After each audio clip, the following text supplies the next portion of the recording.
सागर, सूर्य और चंद्रमा की तरह चंचल, चमकती और मदहोश कर देने वाली मतवाली प्रेम कहानी है चंद्रकांता। एक इंतकामी, दहकती प्रेम कहानी है चंद्रकांता। सुलगती, हैरत अंगेज प्रेम कहानी है ये चंद्रकांता। चुनारगढ़ में शनि शब्या को दबोचने जैसे ही बढ़ा, महारानी वहां अचानक हुई दाखिल।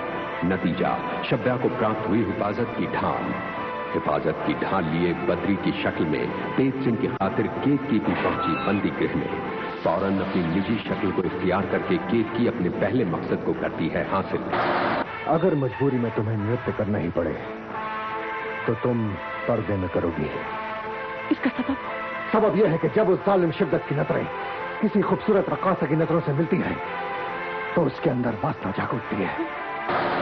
ये बेमिसाल हिम्मत और केतकी का प्यार, जो तेज सिंह को रिहा करने के लिए है बेचैन, एक बार बदकिस्मती से फिर से होता है मजबूर। बोल, कौन था वो यार कि मेरा रूप धारण करके यहाँ दाखिल हुआ है? यहाँ कोई नहीं आया था। कुंदन सिंह।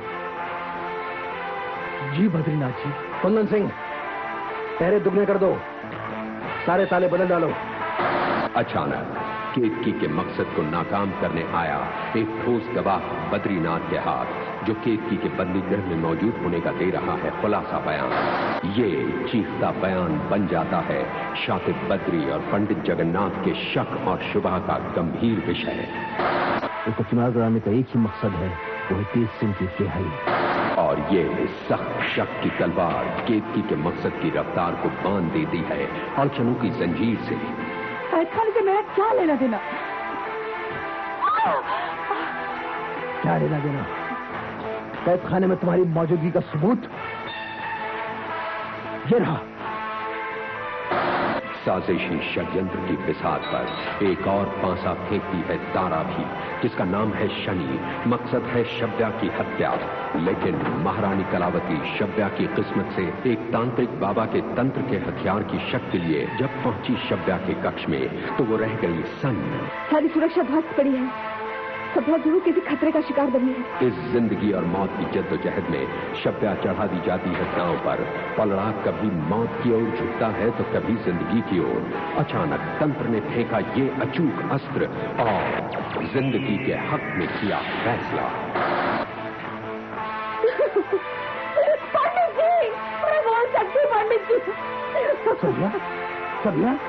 पंडित जगन्नाथ ये अविश्वसनीय नजारा देखकर रह गए खुशी से भौचक के। लेकिन शनि की मौजूदगी उन्हें कर देती है बेहद फिक्रमंद। और फिर तो इस कातिलाना जद्दोजहद का कारण तुम हो शनि? क्यों?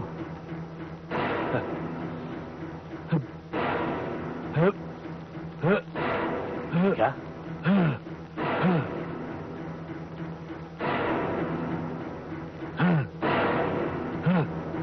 मेरी खातिर? तुमने सभ्या के जीवन की खातिर उसकी आवाज की खातिर इतना संगीन कदम उठाया? तुमने भाई होने का फर्ज अदा कर दिया शनि। मुझे तुम पर गर्व है। मुझे तुम पर गर्व है शनि।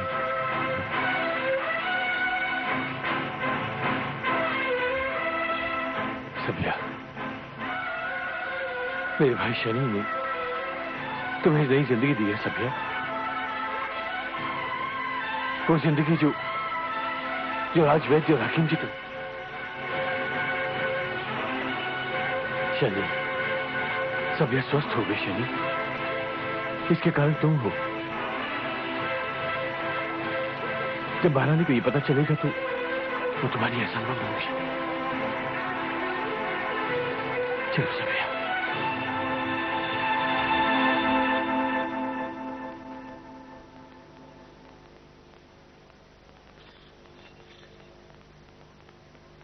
हे देवी माँ, हमारे विश्वास की रक्षा करना, सभ्या को जीवन दान देना माँ।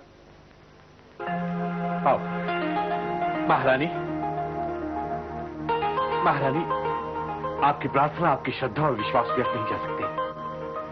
देखिए आपकी प्रार्थना का चमत्कार। देखिए महारानी, सभ्य स्वस्थ हो गई है। ये बोल सकती है, ये चल सकती है महारानी। सभ्या, मेरी बहन, क्या तुम सच में चल सकती हो? क्या तुम खुद यहाँ तक चल कर आई हो? क्या तुम बोल भी सकती हो? हाँ महारानी। सभ्या,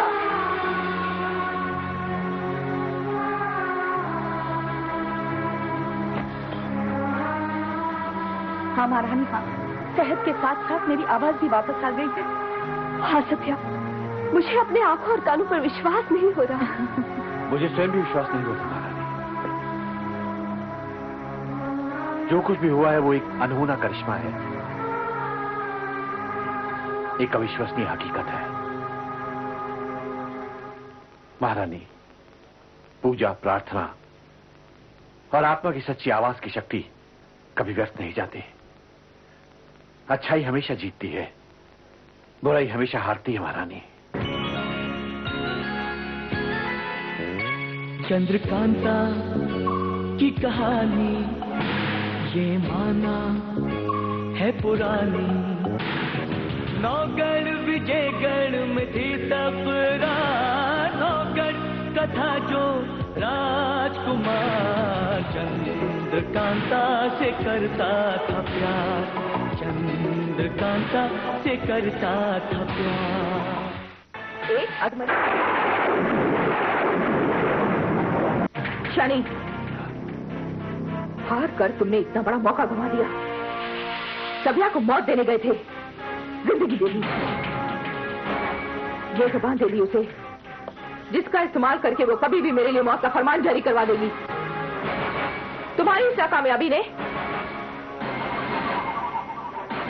नाकामयाबी ने मेरी आकांक्षाओं को हकीकत में बदलने से पहले मिट्टी में मिला दिया। तारा, ये महज एक इत्तेफाक की बात है, वरना शनि ने अपने काम में कोई कमी नहीं रखी, किसी किस्म की कसर नहीं छोड़ी।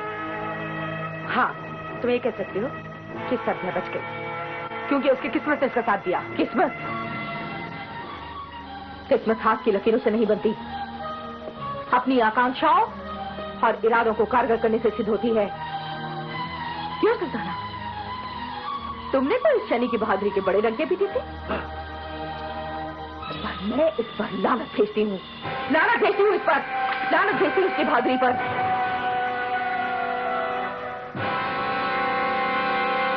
लानत है कि एक अधमरी औरत को भी ये नहीं मार सकता। तारा, अपने गुस्से और अल्फाजों पर काबू रखो, वरना क्या?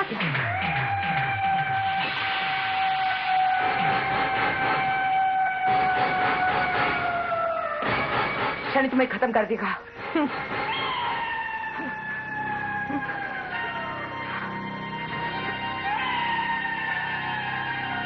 शनि, मेरी खातिर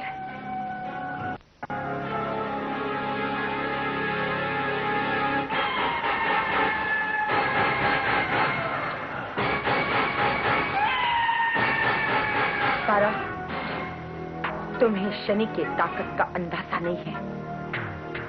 शनि अपने कॉल का पक्का और इरादों से बंधा हुआ शख्स है।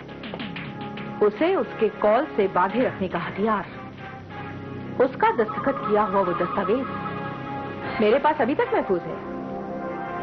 तारा, तुम बेफिक्र रहो, सभ्या को खत्म करने का काम शनि मुकम्मल करके ही रहेगा। पंडित जी, अब तारा के लिए मैं एक मुजस्सिम खतरा बन गई हूँ। अब हर वक्त वो इसी मौके की तलाश में रहेगी कि मेरे वजूद को मिटाकर वो सारे सबूतों को दफन कर सके।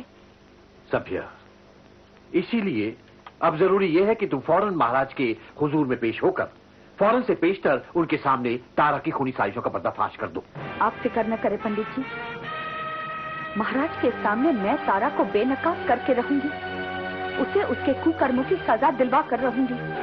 सभ्या, तारा के इरादों के तहत तुम्हारे सर पर मौत की काली चादर फैली हुई है। तुम्हें फौरन महाराज के सामने पेश होना चाहिए ताकि तुम बयान दे सको और महारानी को खत्म करने की तारा की खूनी साजिशों का खुलासा कर सको। ताकि तारा का प्रभामंडल, वो असर जो उसने महाराज पर कायम कर रखा है, वो नष्ट हो जाए और तारा नर्तकी की मौत का फायदा न उठा सके। चुनारगढ़ में मैं किसी मासूम की मौत नहीं होने दूंगी। पंडित जी, अपनी बहन रामिया की राख बटोरते हुए मैंने उसकी तड़पती हुई आत्मा को वचन दिया था कि रामिया, मैं महाराज शिवदत्त से तेरी मौत का बदला अवश्य लूंगी।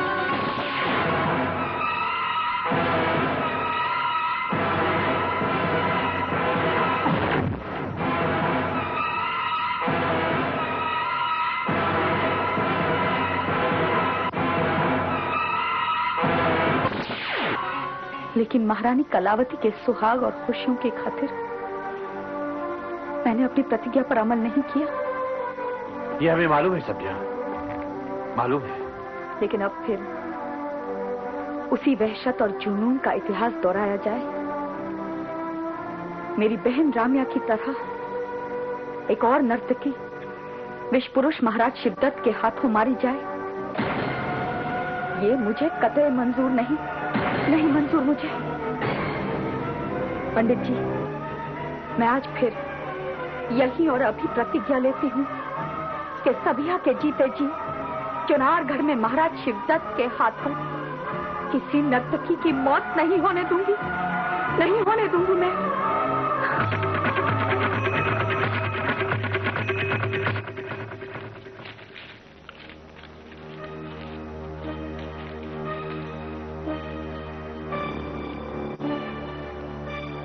महफिल में अय्यारी का सारा बटवा ले जाना मुमकिन भी नहीं और मुनासिब भी नहीं, लेकिन चिट्ठी के साथ साथ मैं तेज सिंह को ये जादुई पदार्थ भेज सकती हूँ।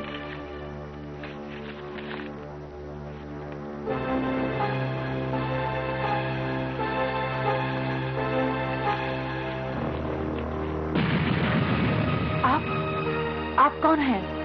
मेरा नाम जानने की तुम्हें कोई जरूरत नहीं, बस इतना जान लो कि चुनारगढ़ के खतरों के बीच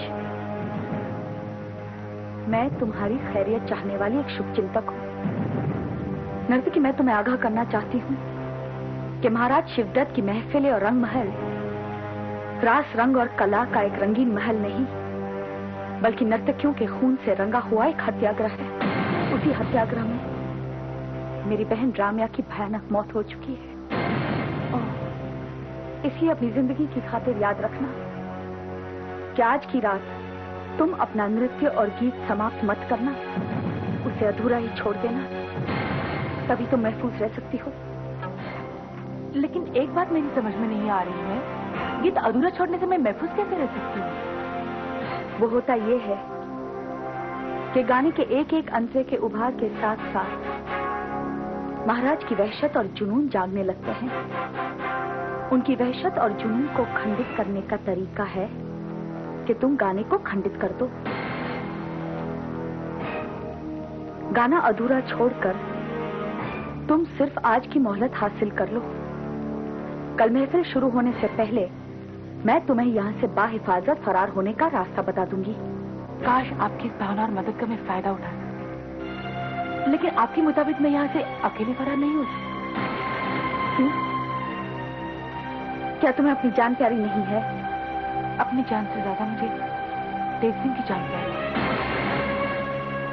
उन्हीं की आजादी की खातिर में इतने सारे खतरे उठाकर चुनारगढ़ आई।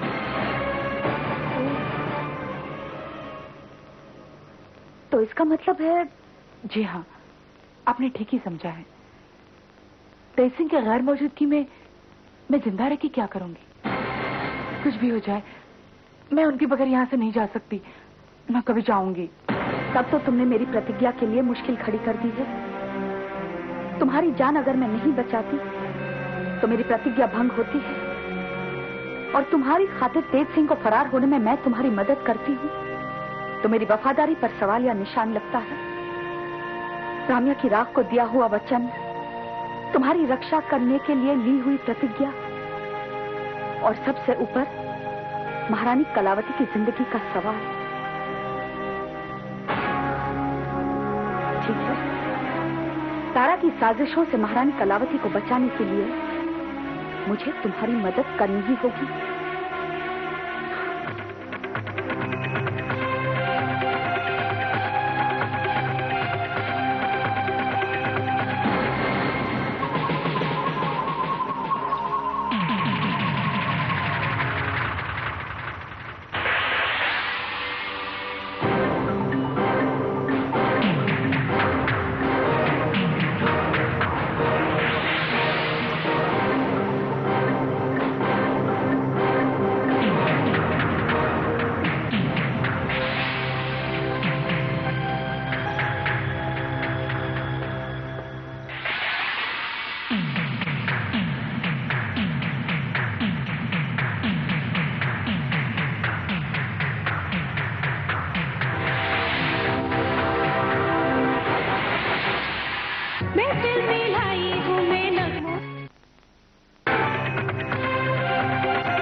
ये सब क्यों आई थी यहाँ?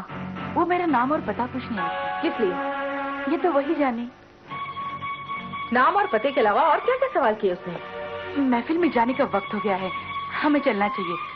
महाराज को अगर इंतजार करना पड़े तो गुस्ताखी होगी ना।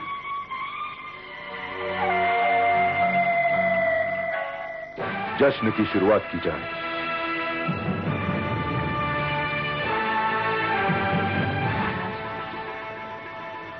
महफिल की कामयाबी के लिए मैंने तेज सिंह की मौजूदगी की गुजारिश की थी। वो यहाँ मौजूद नहीं है महाराज।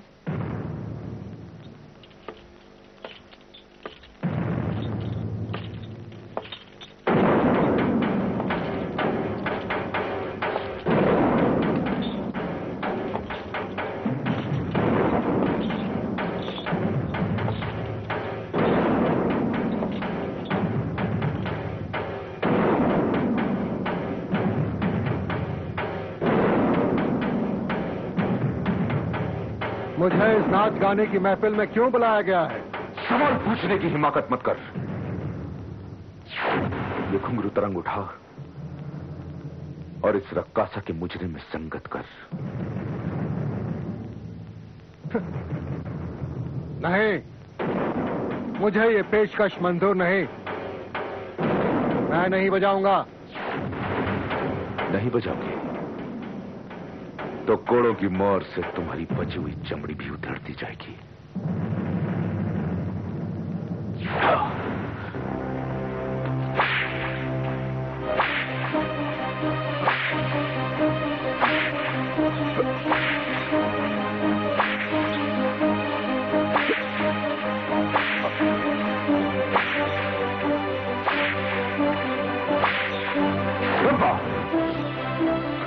अगर ये घुंघरू तरंग नहीं बजाता तो कोड़ों के संगीत पर अपना गायन और नृत्य शुरू करो।